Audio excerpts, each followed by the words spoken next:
할렐루야. 그리스도를 날마다 누리는 예배 1월 26일 말씀 보겠습니다.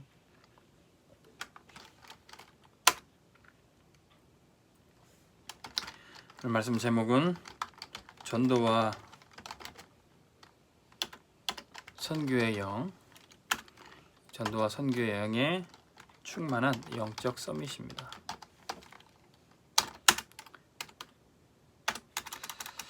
성령님은 전도와 성령의 선교의 영이십니다. 사도행전 1장 8절에 오직 성령이 너에게 임하시면 너희가 권능받고 땅끝까지 증인되리라.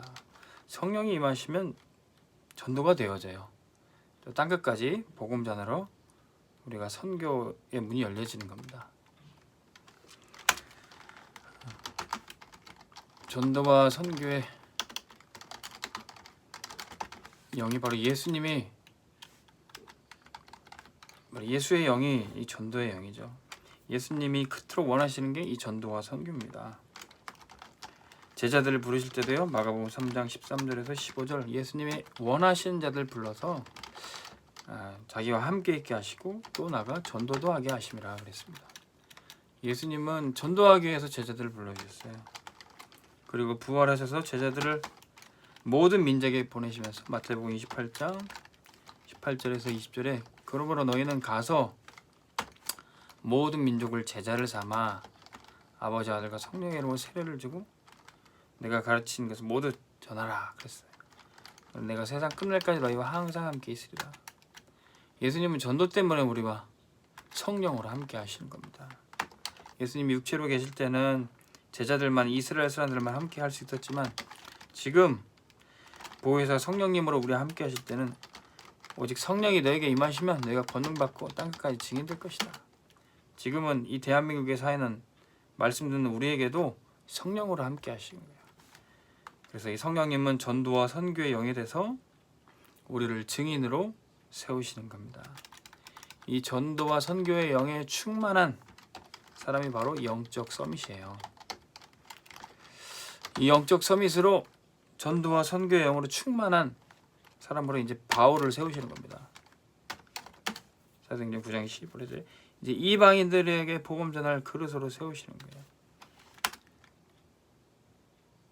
자, 바울이 사울일 때는 어땠습니까? 교회를 핍박하고 예수 믿는 사람을 죽이려고요. 사람을 죽이는 게 맨정신으로 되진 않습니다. 교회를 핍박하고 복음을 막는 게 맨정신으로 되지 않아요. 악령이 역사하기 때문에 그렇습니다.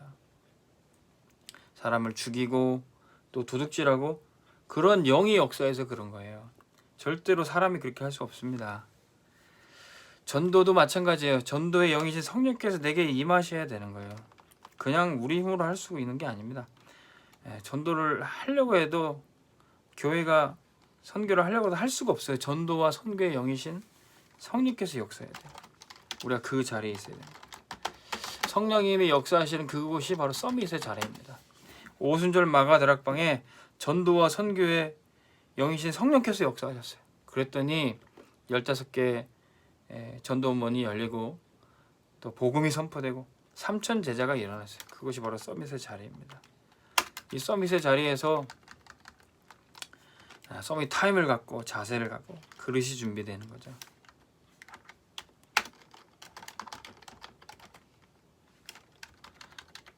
사도 바울이 바로 서밋의 자리에서 서밋 타임을 갖고 서밋 자세를 갖고 그릇이 준비됐습니다. 이방인에게 복음 전할 그릇이요. 그러면 영적 서밋한테는 모든 사람, 모든 일, 모든 현장이 성령님의 역사하신 자리고 전도 현장이 되는 겁니다.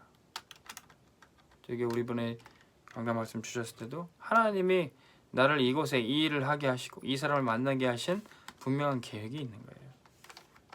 우리는 거기서 하나님과 함께하는 위대의 축복, 모든 사람이 하나님과 함께 임만을 누리게 되고요. 그리고 모든 것이 합력하여 원네스를 이루게 됩니다. 영적 서밋을 통해서 이 축복이 모두에게 전달되는 겁니다. 자, 그러면 영적 서밋은 이제 발견될 것이 있습니다. 하나님이 나를 이곳을 보내신 이유가 무엇인가? 요셉이 노예로 팔렸어요. 다니엘이 포로로 끌려왔어요. 우리가 잘못해서 부모와 선조들이 우상 숭배해서 내가 실수해서 내가 미움을 받아서 이렇게 실패한 것처럼 보여요. 바울이 이스라엘 백성이 로마에 속국된 게 무슨 이유에서 그랬습니까? 하나님이 나를 노예로 포로로 보내신 이유가 뭡니까?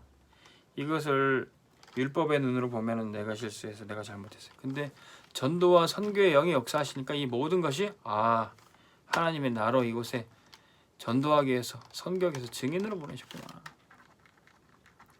이게 제대로 이유를 잡은 거죠. 재수가 없어서 내가 잘못해서가 아닙니다. 그래서 이제 모든 것을 하나님의 기준으로 판단해야 돼요. 지금 당장 돈이 없다고, 지금 당장 몸이 아프다고 그래서 내가 불행한 게 아닙니다. 아까도 우리 성도님과 포럼을 했는데 우리 기준이 바뀌어져야 돼요. 어떤 분은 내가 지금 경제적으로 어렵다고, 지금 우리 집안이 조금 어렵다고 그래서 불행하다고 그러는데 돌아보면 하나님 주시는 응답이 너무 많아요. 나를 통해서 복음을 받고 오히려 나보다도 더 교회에서 기둥처럼 세워진 그런 사람들이 많이 있습니다. 기준을 우리가 어떻게 잡아야 됩니까? 하나님이 내게 복음 주신 게 최고 축복이에요. 그런데 나는 그 복음을 어느 정도 누리고 있는가? 복음을 누리는 정도, 이거를 내가 중요하게 생각해야 됩니다. 복음을 안다고 해서 다가 아닙니다. 복음을 내가 어떻게 누리고 있는 것인가? 그랬을 때 내가 완전히 복음화 되는 거예요. 내 가정을 복음화 시키는 거예요. 복음으로 완전히 결론났다. 그게 복음화입니다. 그러면 하나님이 나를 복음을 세계로 전할 수 있는, 세계 복음화할 수 있는 세계화의 자리로 보내신 겁니다. 복음을 누렸던 요셉과 다윗을 하나님이 세계화할 수 있는 총리로, 왕으로 보내시는 겁니다. 서밋으로 보내죠. 완전 복음을 누렸던 이제 바울이 이방인에게 복음 전할 수 있는 그릇으로 이제 가게 되는 겁니다. 자, 영적 서밋, 그 사람이에요. 영적 서밋은 어떤 상태에 있습니까? 바울의 고백을 통해서 보기를 원합니다. 빌립보서 1장 12절에서 14절에 보니까 바울이 빌립보 감옥에 갇혔어요. 그때 뭐라고 고백합니까? 내가 매여서 내가 감옥에 갇혀 있는 것처럼 보이지만 나는 매여 있지만 오히려 복음은 더 전파된다. 이게 나의 영적 상태. 육신적으로 내가 매여 있고 육신적으로 내가 힘들고 아프고 병들고 쓰러져 있다 할지라도 복음은 나를 통해서 더 전파된다는 거예요. 지금 우리 성도님들의 가정이 경제가 어려울 수 있습니다. 근데 돌아보세요. 하나님 주신 응답들이 너무 많아요. 나를 통해서 복음이 전파되고 있어요. 내게 복음 받은 사람이 우리 교회에 예배드리고 있어요.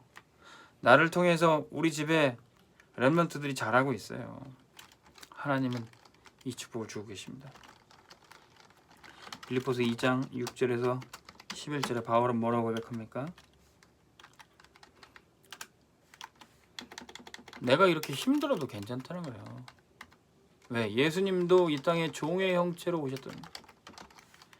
그런데 종의 형체로 오셔서 그는 근본 하나님과 본체시나 이 땅에 종의 형체로 오셔서 십자가에서 죽기까지 낮아지셨어요. 그러나 하나님께서 그를 지극히 높이셔서 모든 무릎이 꿇게 하고 모든 입이 그리스도를 주로 시인하게 하시다. 그래서 바울은 고백합니다. 내가 예수님도 종의 모습으로 오셨는데 내가 섬기고 내가 낮은 자리에 처한다 할지라도 그리스도를 주로 고백하게 하고 그리스도가 선포되면 된다. 빌립보서 3장 8절에 보니까 전에 자기가 똑똑한 줄 알고 내가 공부를 많이 해서 내 지식 가지고 그리스도를 핍박하고 교회를 대적했어요. 그래서 바울이 뭐라고 고백합니까? 내가 전에 알던 지식들 다 배설물 같다는 거예요. 오히려 그리스도를 알고 보니까 그리스도가 최고 고상한 지식이란 겁니다. 내가 그리스도를 몰라서 전에 교회를 핍박했던 거죠. 그리스도를 알고 보니까 내가 알고 있던 지식 배경들이 다 배설물처럼 헛되다는 겁니다.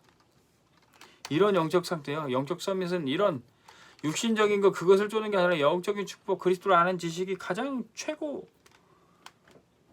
축복인 것을 발견하는 겁니다. 빌립보서 4장 13절에 그래서 나는 지금 어떤 상태에 있어요? 내게 능력 주시는 그리스도 안에 있어요. 그리스도 안에 있을 때 모든 것을 할 수 있느니라. 심지어는 19절에 보니까 그리스도 안에 있을 때 너희 모든 쓸 것을 채우시리라. 그리스도 안에 있으면요 영적인 축복뿐만 아니라 여러분들의 모든 쓸 것, 지금 여러분들이 염려하고 답답해하고 하는 경제 문제, 가정 문제 다 회복됩니다. 걱정하지 마시길 바랍니다. 우리는 영적 서밋으로 가면 돼요. 전도와 선교의 영의 성령으로 충만하면 됩니다. 그러면 아무도 막을 수 없는 능력, 나를 통해서 복음이 전파되는 걸 아무도 막을 수 없어요. 나를 통해서 그리스도가 선포되는 걸 아무도 막을 수 없어요. 이제 이방인의 그릇으로 부름받은 바울을 통해서 어떤 일이 벌어집니까? 내가 로마도 보아야 하리라. 바울이 로마 가는 것을 아무도 막을 수 없었습니다. 선지자들이, 예언자들이 바울 당신이 가면 로마에 가면 결박당합니다, 죽습니다, 그렇게 얘기해도 아무도 막을 수 없었어요. 성령 인도 받는다는 예언자들이, 선지자들이 바울을 막았다니까요. 전도와 선교의 영에 성령 충만한 바울을 막을 수 없었습니다. 사람들이 다 하나님의 뜻이라고 얘기하면서 전도를 막아요. 예언자들이, 선지자들이 전도를 막아요. 그런데 아무도 막을 수 없어요. 사도행전 23장 11절에 보니까 내가 로마에서도 복음 증거해야 하리라. 로마가 어디입니까? 우상의 최첨단, 사단이 장악한 사단 서밋들이 가득한 곳입니다. 거기 가서도 복음을 전하겠다는 거예요. 그 중에 누구한테 전합니까? 사도행전 27장 24절 내가 가이사 앞에 서야 하리라. 사단의 가장 핵심이 된 이 로마 황제 앞에, 바라왕 앞에 섰던 요셉과 모셉처럼, 바벨론 앞에 섰던 다니엘과 세 친구처럼, 페르시아 왕 앞에 섰던 에스더처럼 영적 서밋은 서밋 앞에, 세상의 정사와 권세 앞에 서게 됩니다. 그것을 아무도 막을 수 없어요. 오늘 말씀 붙잡는 우리 렘넌트들이 이 그릇으로 준비될 줄로 믿습니다. 기도하겠습니다. 하나님 아버지, 전도와 선교의 영이신 성령께서 지금 이 시간 우리에게 역사하여 주옵소서. 악한 영들이 우리에게 역사하지 못하게 도와주시고, 우리의 입을 열어 그리스도를 선포하게 하여 주시고, 우리가 가는 곳에 하나님 나라 임하게 하여 주옵소서. 하나님 나를 보내신 이곳에, 보내신 이유와 또 계획을 알기를 원합니다. 하나님 육신적인 기준으로 판단해서 불신하고 불평하지 않게 도와주시고, 영적인 눈을 떠서 영적 상태가 성령 충만할 수 있도록 인도하여 주옵소서. 하나님 육신의 것을 배설물로 여기고 그리스도를 아는 것이 가장 고상하고 최고의 축복인 것을 깨닫게 하여 주옵소서. 감사드리며 예수 그리스도의 이름으로 기도합니다. 아멘. 승리하시기 바랍니다.